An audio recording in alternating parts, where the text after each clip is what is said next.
It seems like, based on the porno that I watch, it seems like any Eastern Bloc dance club has the potential for a stripper to whip cream his dong at any point.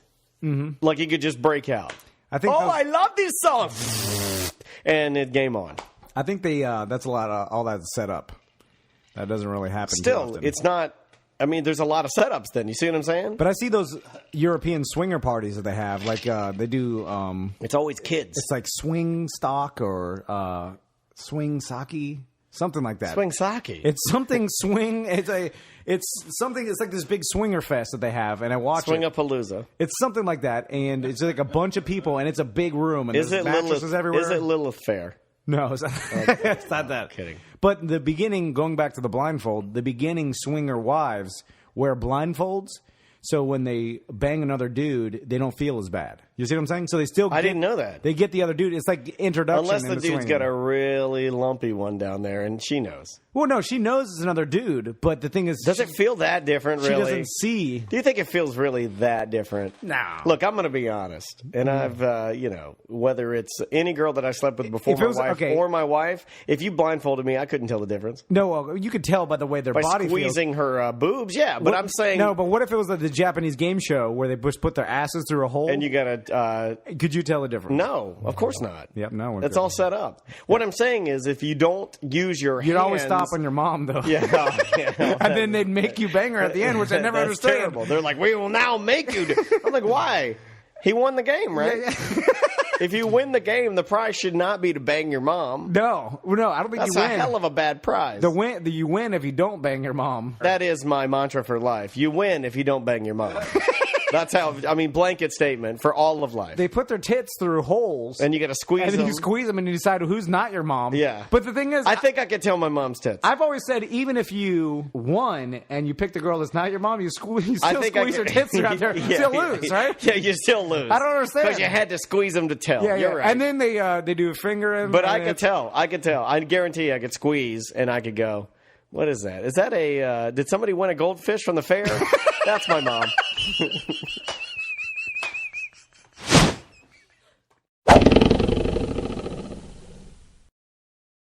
It's disturbing. Yeah, it is a little disturbing. This is local news, and we'll let News Robot read it, and here we go. On 9/11/12 at 1700 hours, a find responded to 9175 and W 60th Avenue and made contact with reportee Gerald James. He was delivering a horse to the farm he rents. Reportee approached the barn and all the lights were off except for one of the tack rooms that is being used as sleeping quarters by defendant Carlos Romero.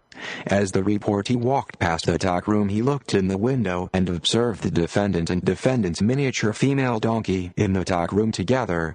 Reportee stated the defendant did not have a shirt on and his pants were down. Defendant was up against the rear of a donkey and it appeared the defendant was having sex with the donkey. Just after the reportee observed this taking place, the defendant observed the reportee looking through the window and the suspect pulled away from the donkey and pulled up his pants. The defendant pushed the donkey out of the room and closed the door. That's what I would do. If somebody saw me every time, why get out of here, donkey! You don't back your ass into my dick! How dare you? Yeah. I'm standing here naked. This donkey walks in. He starts backing into me.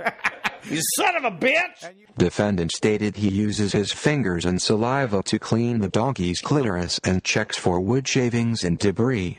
He stated he gets aroused seeing an animal in heat and watching animals mate.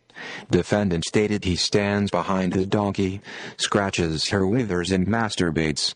Defendant stated he likes the way the fur feels on his testicles and stated his penis may have come in contact with the donkey's vagina by accident and his semen may have splattered inside the donkey by accident. All right. The old by accidental. I like to scratch my... Look, guys. I check and clean my donkey's clitoris with my fingers and my saliva, and I check for wood shavings. Now, it's the same practice I do with my wife. Every night before she goes to bed, I lick my fingers. Yeah. I check her out, make sure she's got no wood shavings in there. I'm like, hold on. Hold still. I'm checking for wood shavings. All right, you're good. Go to sleep. Love you. Next time I get horny from my wife, I'm going to be like, oh, let me scratch your withers. What the hell is a wither? The withers? That's a hind end. The hind end? Yeah, the hind end. I scratch my wife's withers all the time. My wife checks my ass for heat bumps. Like, is that the equivalent of scratching my withers? I think. Oh, Lay on the bed.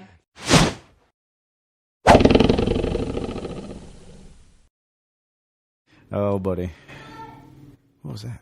There's a baby outside. What, baby? Don't let him in. There's a baby at the door.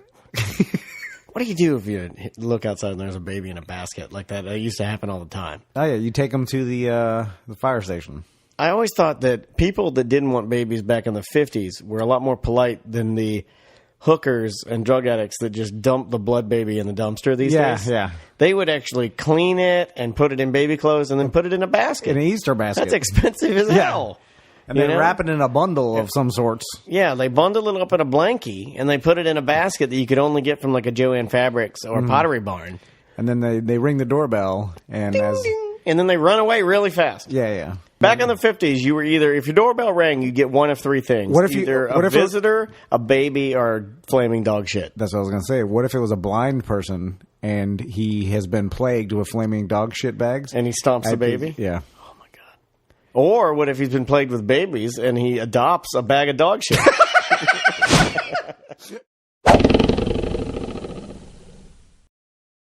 Oh, by the way, that reminds me real quick. We do want to talk to somebody's either grandmother. We'd prefer the grandmother, right? Yeah. We want to talk to some of your... we want to do a new segment on the show where your grandmother's call What's your grandma up to? Yeah, what's shaking, Granny, is what we're going to call it. Yeah. And you call in, what's your grandma up to? And we just talk to your grandma, and we'll be respectful. We're not, of course we have to vulgarious. now. Yeah, what do you think we are? Animals? Yeah, we're not animals. And we'll talk to them, and we'll come up with some, questions for her. We'll find out how her day is going, what she watch on TV and stuff like that. We think that'd be, I think that'd be really interesting. You know what? I've never asked my Meemaw what she watches on TV. You're a bad grandson. I have no idea. Like, I've never been like, oh, well, what's she been? I know she watches TV. I know that my grandmother, before she passed, loved Judge Joe Brown. Oh, really? Woo! No, they all died before that. Oh. I was joking. Why would you even say that? Because sometimes in my mind I pretend I still have grandparents because everyone in my life that I've loved has died. Oh. Except for my mother, and we don't speak. Well, there's that. My grandparents were big in game shows. They loved, like, Family Feud. Did I ask you, Ross? I was having a moment. Sorry. Go ahead. Family Feud, Wheel of Fortune, Jeopardy were the trifecta pretty much. No, so they were as boring as you were.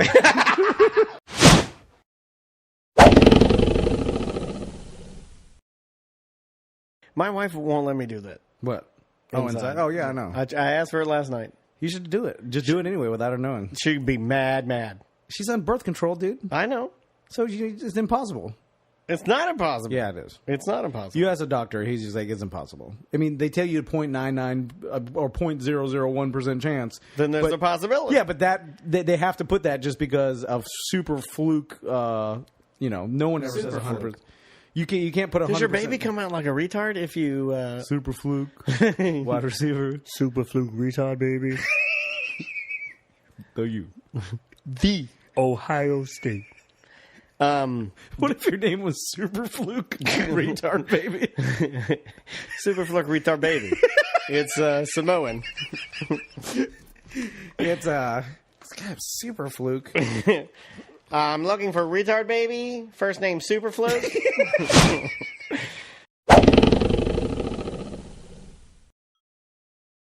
Let's leave the Koreas behind you guys and talk about a country that's got their shit together. They know how to solve problems. Let's talk about Bulgaria. Bulgaria? Yeah. That's my pants. Excuse me, ma'am. Are you looking at my Bulgaria? Have you ever been to Bulgaria? I'll give you your passport. I got a one-way ticket to Bulgaria. The fuck? That's a real country, Ross? Yeah, Bulgaria. Things are not going great there. Bulgaria. Well, you didn't say that first. You said Bulgaria, which is way better.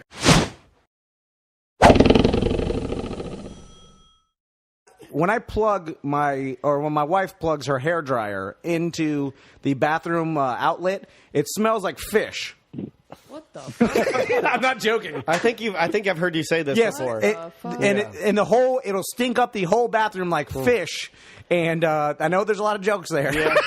I'll fight every one of you. We thought it was the hairdryer, like something was wrong with the hairdryer, but when we plug in the hairdryer anywhere else, it doesn't stink like fish. It's Aquaman's hairdryer. Daniel, next time you come to my house, I'm going to plug in the hairdryer, and then I'm going to be like, does this smell like fish? It stinks the entire bathroom up, like I'm cooking fish in there. Have you tried getting a new hairdryer? No.